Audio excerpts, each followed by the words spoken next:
नमस्कार साथियों, स्वागत है आपका हमारे YouTube चैनल एग्जाम इन्फो पर। साथियों, राजस्थान अध्यापक पात्रता परीक्षा यानी कि रीट 2024 का नोटिफिकेशन जो है जारी हो चुका है। इस संबंध में जितनी भी जानकारी है हम इस वीडियो में साझा करने वाले हैं। तो आप हमारे चैनल पर पहली बार आए हैं तो चैनल को सब्सक्राइब करना मत भूलिए दोस्तों, क्योंकि इसी तरह की इन्फॉर्मेटिव वीडियो जो है रोज़गार से संबंधित जानकारी, और हम जल्दी जो है क्लासेस भी स्टार्ट करने वाले हैं रीट से संबंधित। तो आप हमारे चैनल को सब्सक्राइब करके रखिए ताकि जितने भी वीडियोज़ हमारे चैनल पर अपलोड हो आपके पास तुरंत जो है नोटिफिकेशन पहुंच जाए।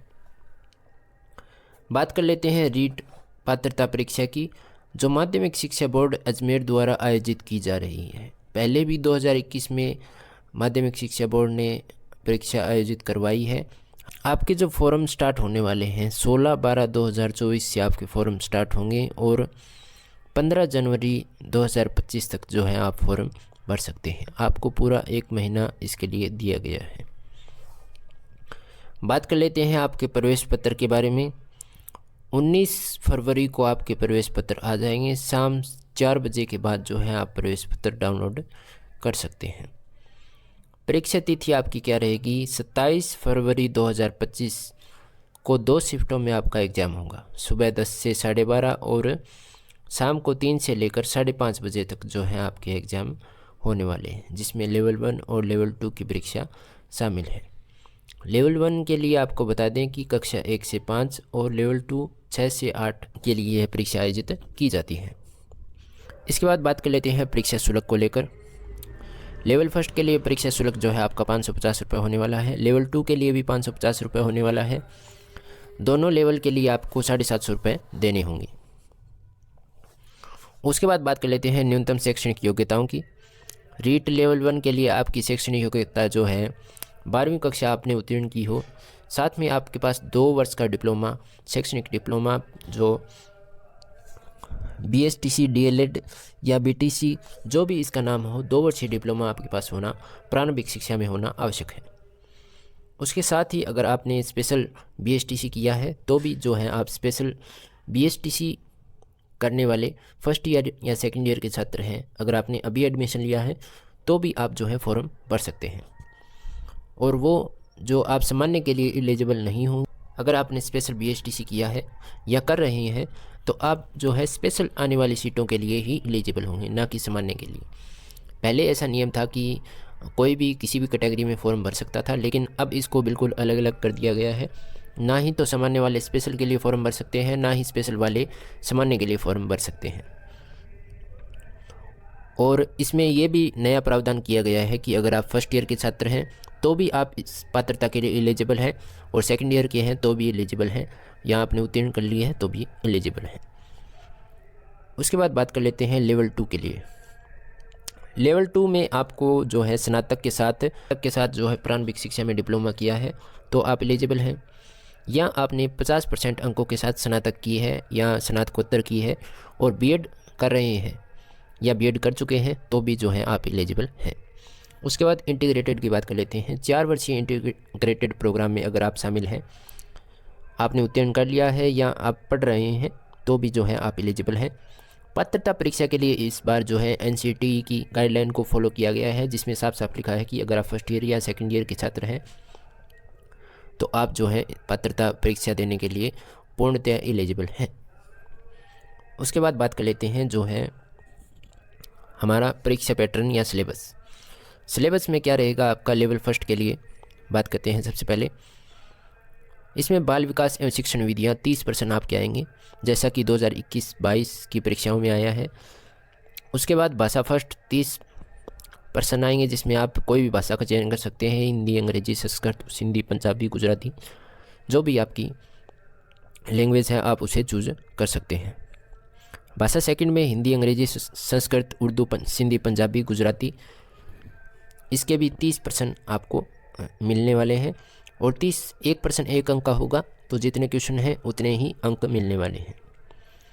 खंड 4 में आप देखिए गणित के 30% आपको मिलेंगे, पर्यावरण अध्ययन के 30% मिलेंगे। और देखिए नोट भी दिया गया है, जिसमें किसी भी कारण से परीक्षार्थी ने आवेदन पत्र में अंकित भाषा फर्स्ट व सेकंड के अलावा अन्य भाषा के प्रश्न हल किए हैं तो उसे मान्य नहीं माना जाएगा। कई बार अभ्यर्थी जो है इस प्रकार की गलती कर देते हैं जिससे उन्हें बाद में पछताना पड़ता है। अगर उन्होंने भाषा फर्स्ट जो है इंग्लिश चूज़ किया है और भाषा सेकंड हिंदी चूज़ किया है तो उसी के अकॉर्डिंग उनको करना आवश्यक है। अगर उन्होंने फर्स्ट में इंग्लिश की जगह हिंदी के विकल्प का उत्तर दिया है तो उसका पूरा पेपर गलत हो जाएगा।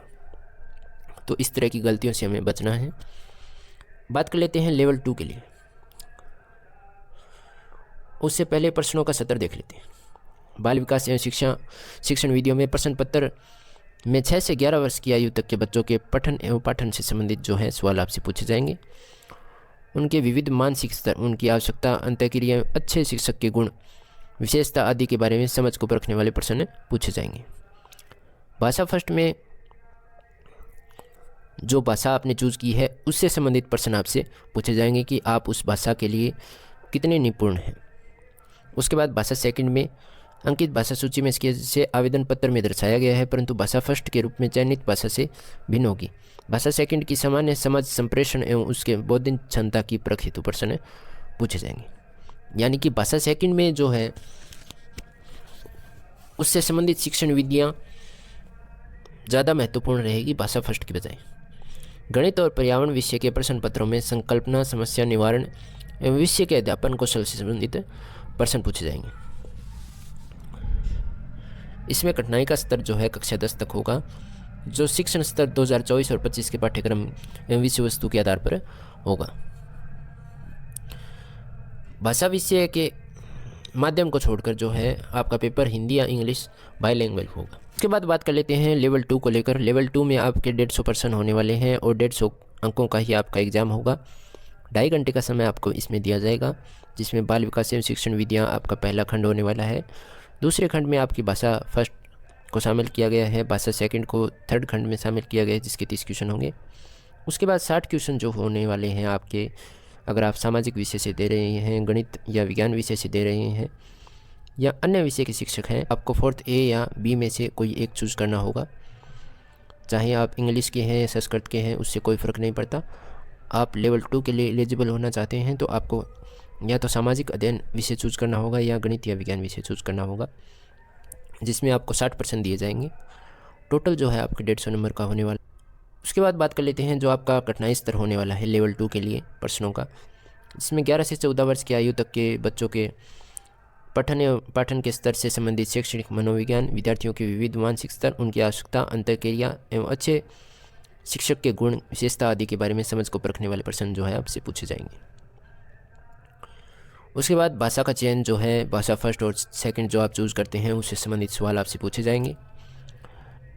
गणित और विज्ञान और सामाजिक अध्ययन दोनों में से एक आपको चूज़ करना है। जो भी आप चूज़ करते हैं उससे संबंधित आपको संकल्पना, समस्या निवारण एवं विषय से संबंधित ज्ञान जो है होना आवश्यक है।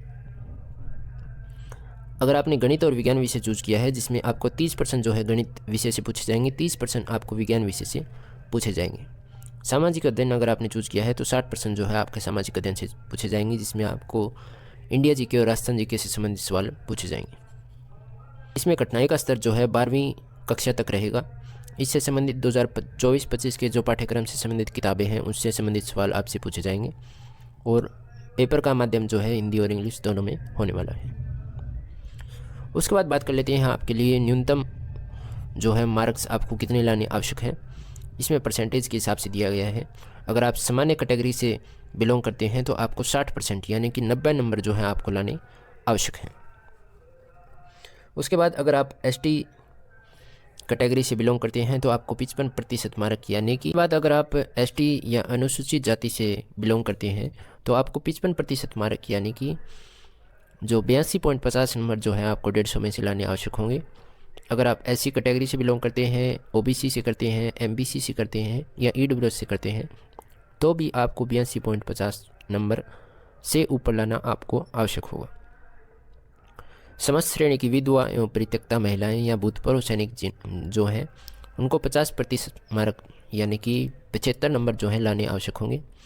अगर आप दिव्यांग कैटेगरी से हैं तो आपको 40% यानी कि 60 क्वेश्चन करने आवश्यक होंगे। शहरी या जनजाति के व्यक्ति के लिए 36% मार्क ओनली आवश्यक होंगे। TSP एरिया से अगर आप बिलोंग करते हैं तो TSP एरिया में सामान्य कैटेगरी के लिए 60% और बाकी कैटेगरी के लिए जो है 36% अंक लाने आवश्यक होंगे। उसके बाद बात कर लेते हैं परीक्षा आयोजन। परीक्षा आयोजन आपकी 27 फरवरी को परीक्षा होने वाली है, जिसमें प्रथम पारी 10 बजे से लेकर 12:30 तक और द्वितीय पारी आपकी 3 बजे से लेकर 5:30 तक होने वाली है। और अगर अभ्यर्थियों की संख्या ज़्यादा रहती है तो इन पारियों को बढ़ाया भी जा सकता है, यानी कि आगे के दिन भी इसके लिए रिजर्व रखे गए हैं। इसमें कोई भी नेगेटिव मार्किंग नहीं होने वाली है और पेपर बहुत बड़ा होता है, जिसमें भाषा फर्स्ट सेकंड के बहुत सारे जो है क्रम खंड उसमें दिए हुए होते हैं, तो बहुत ही ध्यान से आपको पेपर करने की इसमें आवश्यकता होती है। बहुत सारे बच्चे जो हैं गलती करते हैं। ये PDF में आपको जो व्हाट्सएप ग्रुप है वहाँ पर शेयर कर दूँगा, या टेलीग्राम उसका लिंक भी जो है हमारे चैनल के डिस्क्रिप्शन में आपको मिल जाएगा, आप वहाँ से ज्वाइन कर सकते हैं। और आगे आने वाले जितने भी नोटिफिकेशन है, RSSB का है या RPSC का है या इंडिया लेवल पर SSC या जो भी है, सभी के जो जानकारी जो है हमारे चैनल पर आपको लगातार मिलती रहेगी। हमारे चैनल के साथ जुड़े रहिए, ज़्यादा से ज़्यादा लोगों के साथ शेयर कीजिए ताकि वो भी इस अपॉर्चुनिटी का जो है लाभ उठा सके। धन्यवाद दोस्तों।